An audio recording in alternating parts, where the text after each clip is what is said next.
নমস্কার বন্ধুরা, রাইট পাথের তরফ থেকে আজকের সমস্ত গুরুত্বপূর্ণ কারেন্ট অ্যাফেয়ার্স নিয়ে আমি হাজির হয়েছি, যেগুলি রেলওয়ে, এসএসসি, ব্যাংকিং এবং অন্যান্য বিভিন্ন রাজ্যের পরীক্ষার জন্য গুরুত্বপূর্ণ।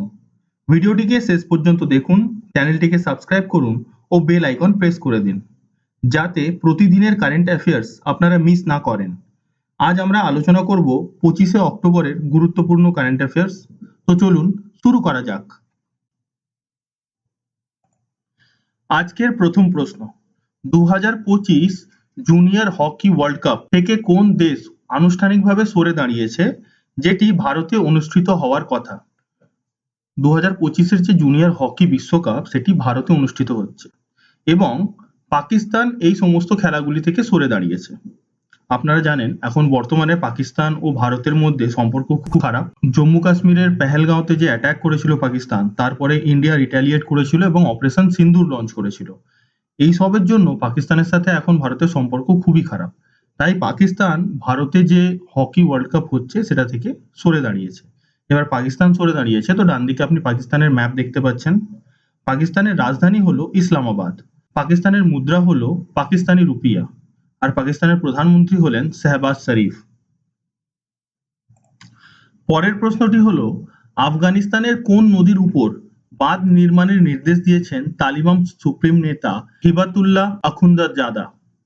হিবাতুল্লাহ আখুন্দাজাদা যিনি তালিবানের সুপ্রিম লিডার, এবং আপনারা জানেন আফগানিস্তানে আমেরিকার যাওয়ার পরে বর্তমানে তালিবান রাজত্ব করছে।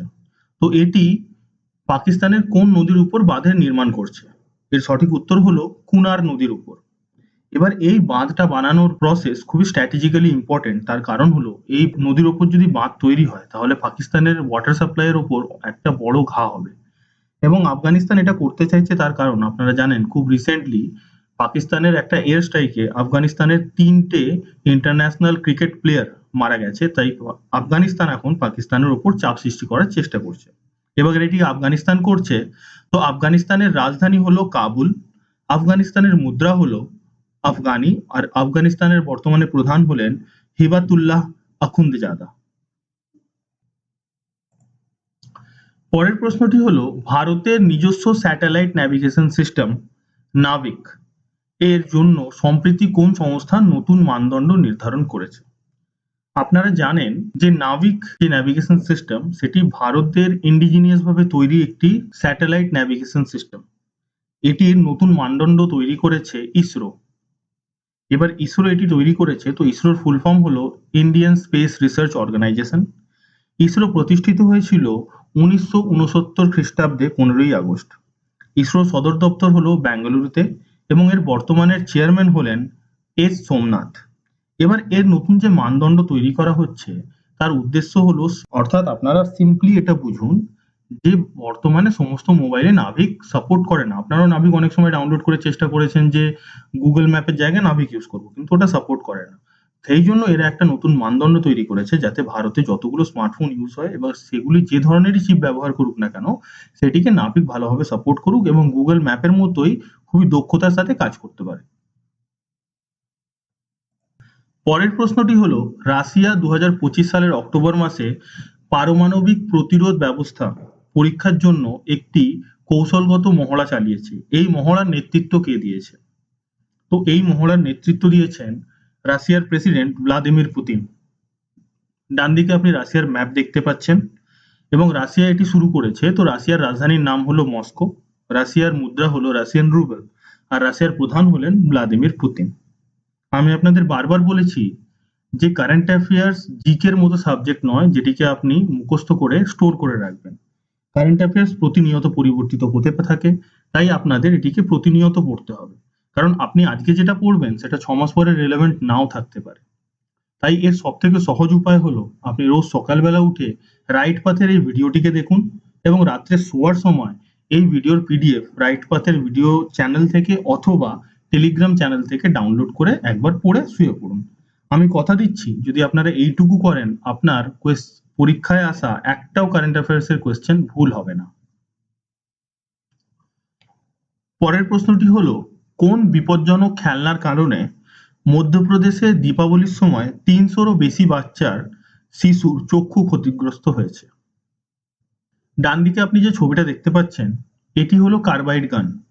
আপনারা অবশ্যই সোশ্যাল মিডিয়া স্ক্রোল করার সময়, সেটি ফেসবুক হতে পারে অথবা ইনস্টাগ্রাম হতে পারে, আপনারা দেখেছেন যে বিনা কোনো পটকার বা বিনা কোনো বারুদের, বিনা কোনো আগুনের একটা প্লাস্টিকের পাইপের মতো অংশ, তার মধ্যে একটা কার্বাইডের টুকরো দিয়ে দিচ্ছে, অল্প জল দিয়ে দিচ্ছে, সেটিকে ভালো করে সেক করছে, যার ফলে তার মধ্যে একটা গ্যাস তৈরি হচ্ছে এবং সেটিকে একটা হালকা স্ট্রোক দেওয়ার ফলে সেটি অগ্নুৎপাত ঘটছে এবং সেটি ফেটে উঠছে গানের মতো একদম। তো এই যে খেলনাটি তৈরি করা হয়েছে স্পেশালি দিওয়ালির জন্য, তো এটা অনেকে কিনে ব্যবহার করেছেন এবং যখন এটি ব্লাস্ট হচ্ছে তো এর মধ্যে থেকে ছোট ছোট ছোট ছোট কার্বাইডের টুকরো হাওয়ায় ছড়িয়ে পড়ছে, যেটা চোখের মধ্যে গিয়ে বাচ্চাদের চোখের খুব ক্ষতি করছে এবং 300-রও বেশি বাচ্চা শিশুর চোখ ক্ষতি করছে। এবার এই যে খেলনাটি, এটা ভারতবর্ষের নতুন নয়। এটি আগে ব্যবহার করা হতো কৃষকদের দ্বারা পাখি তাড়ানোর জন্য, যাতে তারা তাদের ফসল নষ্ট না করে দেয়। একটা বিকট আওয়াজ হয় যার ফলে পাখিরা পালিয়ে যায়।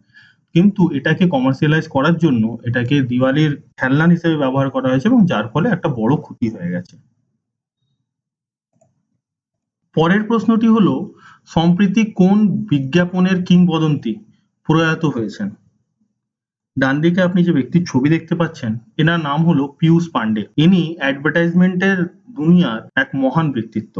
ইনি পরলোক গমন করেছেন। ইনি বিজ্ঞাপনের এক বহুত বড় কিংবদন্তি, যিনি অনেক ভালো ভালো বিজ্ঞাপন, যেমন আব কি বার মোদি সরকার, এই ধরনের জিঙ্গল লেখার জন্য খুব ফেমাস ছিলেন।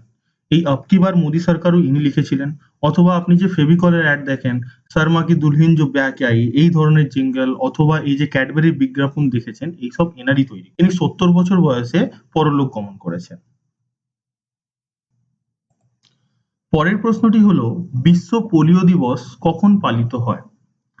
ওয়ার্ল্ড পোলিও ডে প্রতি বছর 24 অক্টোবরের দিনে পালিত হয়। বিশ্ব পোলিও দিবস আপনারা জানেন পোলিওকে তাড়ানোর জন্য পালিত করা হয়। ওয়ার্ল্ড ওয়াইড পোলিও এমন একটা রোগ যেটি অনেক লোকের জীবন নষ্ট করে দেয়। এমন ছোট ছোট ছোট ছোট বাচ্চা আছে যাদের পোলিও হয়ে যাওয়ার ফলে তাদের সারা জীবনটাই নষ্ট হয়ে যায়, এবং সেটা থেকে বাচ্চাদের রক্ষা করার জন্য পোলিও টিকাকরণ সুষ্ঠুভাবে সম্পন্ন করার জন্য এবং লোকেদের মধ্যে একটা অ্যাওয়ারনেস ছড়ানোর জন্য এই ওয়ার্ল্ড পোলিও ডে সেলিব্রেট করা হয় এবং এটি 24শে অক্টোবর সেলিব্রেট করা হয়।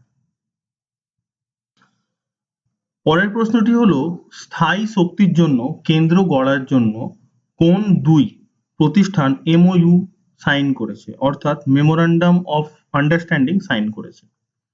এই দুটি সংস্থা হলো কোল ইন্ডিয়া ও IIT Madras, Indian Institute of Madras. IIT মাদ্রাসের ব্যাপারে আর একটা ফ্যাক্ট আমি আপনাদের জানিয়ে দিই, যে আইআইটি মাদ্রাস YD1 নামে একটি হুইল চেয়ার তৈরি করেছে, যেটি খুব হালকা এবং অটোমেটেড হুইল চেয়ার, এবং এটি যারা স্পেশালি এবল মানুষ তাদের জন্য খুব হেল্পফুল। পরের প্রশ্নটি হলো, সুইডিশ গবেষকদের তৈরি রেটিনা ই পেপার প্রযুক্তির পিক্সেল সাইজ কত ন্যানোমিটার, যা মানব চোখের রেজলিউশনের সমান বলে বিবেচিত? এর সঠিক উত্তর হলো 560 ন্যানোমিটার। আপনারা জানেন যে ন্যানোমিটার খুব ছোট্ট মাপনের জন্য ব্যবহার করা হয়। প্রতিটি পিক্সেল প্রায় 560 ন্যানোমিটার, যা মানব রেটিনার ফটোরেসেপ্টরের আকারের সমান, অর্থাৎ এটিকে মানুষের চোখের সামনে লাগানো যাবে এবং যেটি মানুষ একদম চোখের সামনে রেখে দেখতে পারবে। রেটিনা ই পেপার প্রযুক্তি 25,000 পিক্সেল প্রতি ইঞ্চি রেজলিউশন প্রদান করে, যা মানুষের চোখের সর্বোচ্চ পার্সিবল রেজলিউশন। এই প্রযুক্তি পরিবেশগত আলো ব্যবহার করে রং তৈরি করে এবং মানুষের চোখের নিকটেই বসানো যেতে পারে, অর্থাৎ এই পিক্সেলগুলি এতই ছোট যে মানুষের চোখের সামনে যদি চশমার ভিতরে লাগিয়ে দেওয়া হয় তাহলে বাইরে থেকে কিছু বোঝাও যাবে না এবং মানুষ সেই পিক্সেলের মাধ্যমে দেখতে পারবে যে তার মধ্যে কি চলছে। সেই পিক্সেলের ছবি চলতে পারে, ভিডিও চলতে পারে, অনেক কিছু চলতে পারে। তো এই টেকনোলজিটি এখন ডেভেলপ হয়েছে এবং এটি ডেভেলপ করেছে সুইডিশ গবেষকরা। পরের প্রশ্নটি হলো, বিশ্বের সর্ববৃহৎ সৌর ব্যাটারি প্রকল্প কোন দেশে নির্মিত হচ্ছে? এই প্রকল্পটি নির্মিত হচ্ছে সংযুক্ত আরব আমিরাত, অর্থাৎ ইউএই। ইউনাইটেড আরব আমিরাতে বিশ্বের সবচেয়ে বড় সৌর ব্যাটারি স্টোরেজ প্রকল্প তৈরি হচ্ছে। এর ক্ষমতা হলো 5.2 গিগাওয়াট ও ব্যাটারি স্টোরেজ ক্ষমতা হলো 19 গিগাওয়াট প্রতি ঘন্টা। এই প্রকল্পটি 2027 সালের মধ্যে কার্যকর হওয়ার পরিকল্পনা আছে। এবার এটি ইউএই শুরু করেছে। তো ইউএই এর ক্যাপিটাল হলো আবুধাবি। ইউএই এর মুদ্রা হলো ইউএই দিরহাম এবং এর রাষ্ট্রপ্রধান হলেন শেখ মোহাম্মদ বিন জায়াদ আল নায়ান। পরের প্রশ্নটি হলো লন্ডন আন্ডারগ্রাউন্ড মশার ইতিহাসের নতুন আবিষ্কারে বলা হয়েছে এই মশাটি প্রথম কোথায় এমন বিশিষ্টতা অর্জন করেছে। লন্ডন আন্ডারগ্রাউন্ড সাবওয়েতে, অর্থাৎ লন্ডনের আন্ডারগ্রাউন্ড সাবওয়েতে যে মশাগুলি পাওয়া যায় সেগুলোর ওপর যখন গবেষণা করা হয়েছে তখন এটা জানা গেছে যে এই মশাগুলি এই এলাকায় প্রায় 1000 থেকে 10,000 বছর আগে বিকশিত হয়েছিল।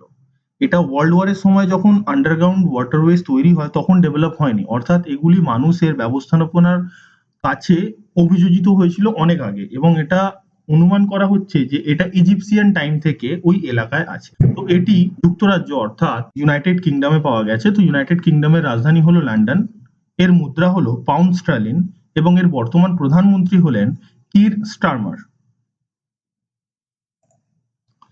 কোন রাজ্যের মন্ত্রীর ঘোষণা অনুযায়ী ভারতের প্রথম সমগ্র নিবেদিত কৃত্রিম বুদ্ধিমত্তা বিশ্ববিদ্যালয় স্থাপিত হচ্ছে? অর্থাৎ কোন রাজ্যে ভারতের প্রথম এআই ইউনিভার্সিটি স্থাপিত হচ্ছে? এর উত্তর হলো অন্ধ্রপ্রদেশ রাজ্যে। ডান দিকে আপনি অন্ধ্রপ্রদেশের ম্যাপ দেখতে পাচ্ছেন। এনভিডিয়া একটি চিপসেট তৈরি করার কোম্পানি এবং এআই এর উপর প্রচুর কাজ করে এরা। এর সঙ্গে memorandum of understanding MOU sign করেছে এবং এনভিডিয়া ও অন্ধ্রপ্রদেশ গভর্নমেন্ট মিলে এই এআই ইউনিভার্সিটিটাকে সেট আপ করবে, যেখানে শিক্ষার্থীরা প্রশিক্ষণ অর্জন করবে এবং এআই বিভিন্ন স্টার্টআপকেও এরা সমর্থন করবে, এবং এটা অন্ধ্রপ্রদেশে হয়েছে। তো অন্ধ্রপ্রদেশের রাজধানী হলো অমরাবতী। অন্ধ্রপ্রদেশের মুখ্যমন্ত্রী হলেন নারা চন্দ্রবাবু নাইডু, ইনি তেলেগু দেশম পার্টি থেকে বিলং করেন, এবং অন্ধ্রপ্রদেশের রাজ্যপাল হলেন এস আব্দুল নজির। এবারে আজকের হোমওয়ার্ক কোয়েশ্চেন। আজকের হোমওয়ার্ক কোয়েশ্চেনটি হলো সম্প্রতি কোন দেশ 50 বছর পুরনো কাফালা প্রথাকে বাতিল করেছে? এর 4টি অপশন দেয়া রইল, এর মধ্যে থেকে সঠিক উত্তরটি বেছে আপনারা কমেন্ট বক্সে লিখে জানাবেন। এর সাথে সাথে এই কোয়েশ্চেন সম্পর্কে আরো যে ফ্যাক্টগুলি আপনারা জানেন সেগুলো লিখে জানাবেন। আপনারা যদি এর উত্তর না জানেন তাহলে গতকালের ভিডিওটি দেখবেন অথবা গুগল সার্চ করবেন, কিন্তু অবশ্যই এর উত্তর আপনি লিখবেন, কারণ আপনারা যখন একবার কিছু লিখে দেন সেটি আপনারা সহজে ভোলেন না। এবারে গতকালের হোমওয়ার্ক কোয়েশ্চেন। গতকালের হোমওয়ার্ক কোয়েশ্চেন ছিল ভারতের কোন রাজ্যে একটি নতুন লোমস শামুক অর্থাৎ হেয়ারি স্নেল প্রজাতি আবিষ্কৃত হয়েছে? এর সঠিক উত্তর হলো মহারাষ্ট্র। রাইট পাথের তরফ থেকে এটা ছিল আজকের মোস্ট ইম্পর্টেন্ট কারেন্ট অ্যাফেয়ার্স। ভিডিওটি আপনাদের পছন্দ হলে এবং কন্টেন্ট ভালো লাগলে অবশ্যই ভিডিওটিকে লাইক করবেন এবং চ্যানেলটিকে সাবস্ক্রাইব করবেন, সাথে বেল আইকনটিও প্রেস করবেন যাতে আমরা এই ধরনের আরো কন্টেন্ট আপনাদের জন্য আনতে পারি। ভিডিওটি কেমন লাগলো সে বিষয়ে অবশ্যই নিজের মতামত কমেন্ট বক্সে জানাবেন, এবং ভিডিওটি পছন্দ হলে নিজস্ব বন্ধুদের এডুকেশন গ্রুপে ভিডিওটি অবশ্যই শেয়ার করবেন যাতে এই ভিডিও দেখে আরো সবাই উপকৃত হতে পারে। এই ভিডিওর পিডিএফ আপনি ভিডিওর ডেসক্রিপশন বক্স থেকে ডাউনলোড করতে পারেন অথবা টেলিগ্রাম চ্যানেল থেকেও ডাউনলোড করতে পারেন। টেলিগ্রাম চ্যানেল জয়েন করার লিংক আপনি ভিডিওর ডেসক্রিপশনে পেয়ে যাবেন। এখানে এছাড়াও আপনি অন্যান্য পরীক্ষা সম্পর্কে আপডেট এবং ফ্রি কন্টেন্টও পেয়ে যাবেন। লেটেস্ট আপডেটের জন্য অবশ্যই আমাদের রাইট পাথের ফেসবুক এবং ইনস্টা পেজ ফলো করতে ভুলবেন না। ইনস্টা ও ফেসবুক পেজের লিংক আপনি ডেসক্রিপশন বক্সেই পাবেন। আজকের মতো এইটুকু, আবার কাল দেখা হবে কালকের মোস্ট ইম্পর্টেন্ট কারেন্ট অ্যাফেয়ার্স নিয়ে। নিজের খেয়াল রাখুন এবং পড়াশোনা ভালো করে চালিয়ে যান।